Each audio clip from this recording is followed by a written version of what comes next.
Bonjour, greetings from Canada. I am back again to my love story on camera. As I've told you before that the parents of Bob and the two sisters are communicating with me before we got married and even after we got married. So I will share with you the letter of my mother-in-law.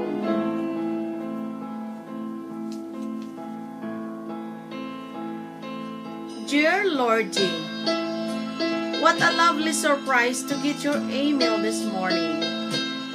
We had a rather busy time this morning, and then we had friends from a city a long way away come to visit us this afternoon. So this is the first chance I have had to reply to you. First of all, Lorgie, welcome to the family. When I wrote to you last time, I did not know that you and Bob were going to be married there in the Philippines.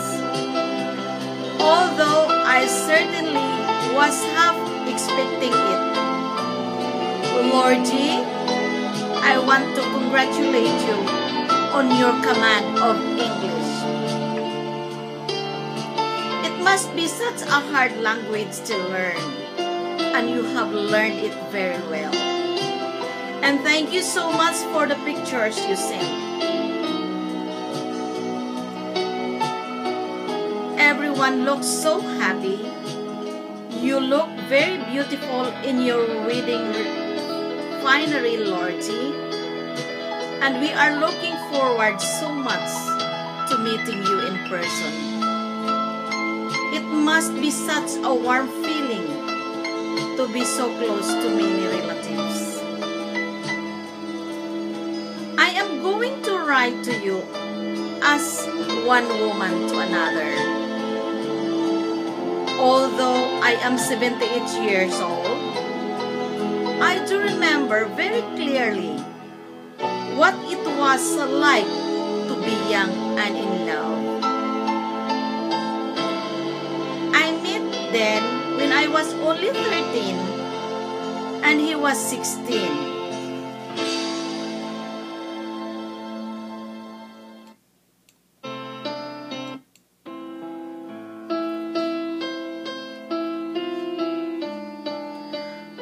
And it took a long time to get to know what he was really like. We had gone out together in his old car several times, just driving around the nearby countryside. But we were just friends. Also, he had another girlfriend. The war was on, although we were both too young to be involved yet. After he left school, he went to work for the telephone company, and he was soon sent away for 8 or 9 months to work in Newfoundland. We wrote to each other during that time. When he came back to work in Toronto, he was old enough to join the Air Force. So once again, he was soon sent away, this time out to the west coast of British Columbia. But by that time, we were dating more and seeing we were dating more and seeing each other fairly often, and becoming gradually more and more fond of each other. We wrote often, but I was very aware that we were both young and that being so far apart, anything could happen to change the relationship. He was out there for 4 years and only got leave once a year for 2 weeks. During that time, we saw each other as often as we could. And I feel more and more in love. When his 2 weeks leave was up, and he had to go back to British Columbia. And like you, I cried a lot. It is heartbreaking to be apart when you love each other so much.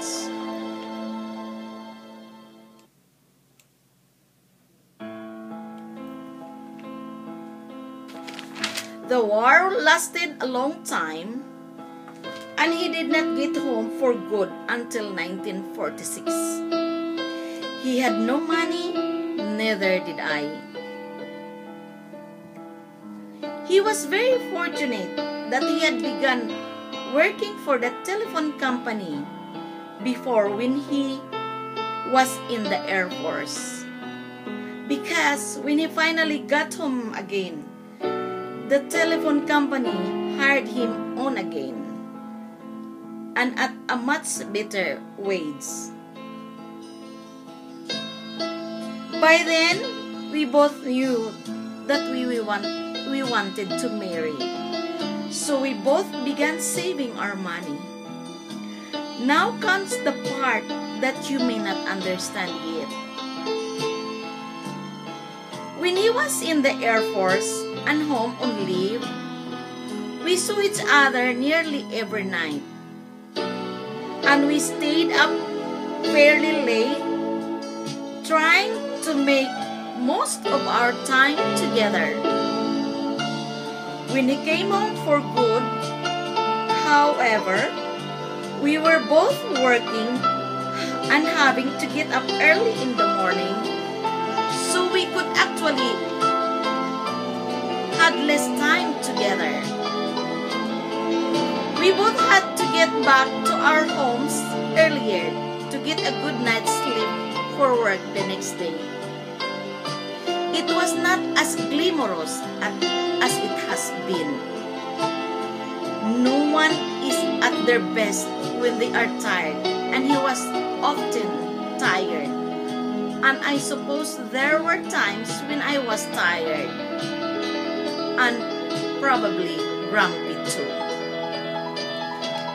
So we saw each other now in a much more normal, everyday sort of way. You have seen Bob when he was on holidays, and happy and excited at meeting you at last. When you come to Canada, you will be seeing each other in a very different world. When he's going to work every day and probably coming home tired.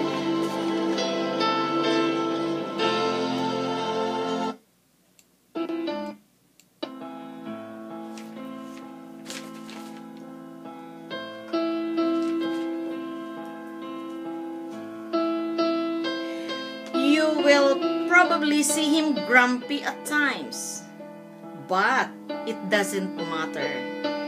Every marriage has times that are less than perfect, but it is the commitment to that marriage in the long term that really makes it work. All marriages change with the years, but the commitment and the growing together make life together even nicer in the long run. You will have the added complication of having a young son in the picture, and children that age can be difficult to deal with just because they are that age. It sure helps to have a sense of humor. So laugh a lot together, and love a lot together, and build happy memories for your old age that comes sooner than you think. You can still feel young in your head, but the body doesn't always keep up. Today, I feel that I am very, very lucky woman.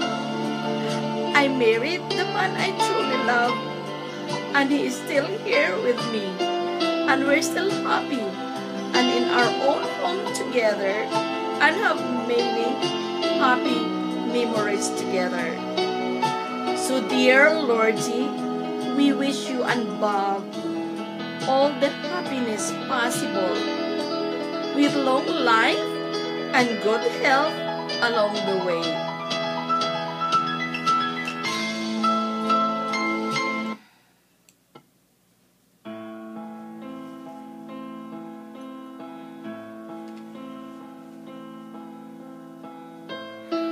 We are very much looking forward to meeting you, and we hope that your visa application comes quickly. If you arrive here in Canada in the cold weather, will you be able to bring warm clothing with you? I don't know what might be able to you in the way of warm clothes there in your country. There is so much to learn about your country and your home and you. You will find Canada so different, and it has changed so much in my lifetime. Cities have grown tremendously. Where we used to wander through farm fields, there are now houses crowded together for miles and miles. And the traffic in the city is horrendous. Sorry. The people have changed too. Now there are people of every color and religion imaginable, and the native Canadians are often so fat. There are restaurants everywhere, and whole families eat out a lot. And I see mothers ordering the junkiest food for even little children. I find that very hard to understand. Don't they want their children to be as healthy as possible? I must go, Lordzie, and get dinner for my darling. Keep well and happy. Love, Mom Yunham. Please give our regards to your parents and brothers. Were you the girl only in your family? I will continue later.